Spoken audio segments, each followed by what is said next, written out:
అన్న back to back 4 ఫిలిమ్స్తో వస్తున్నాడు అన్న. టీజరు తుక్కి ఏమంటారు, దుమ్ము దులు పడేసావు నువ్వు.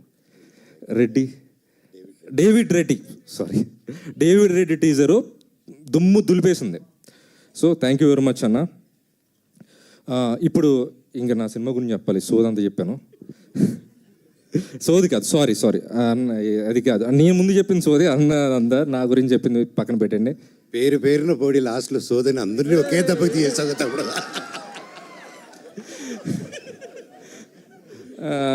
అన్న సినిమా గురించి అంటే నాకు కొంచెం సినిమా గురించి చెప్పాలంటే నా డప్పు నేనే కొట్టుకున్నట్టు ఉంటుందేమని చెప్పి భయం వేస్తూ ఉంటుంది.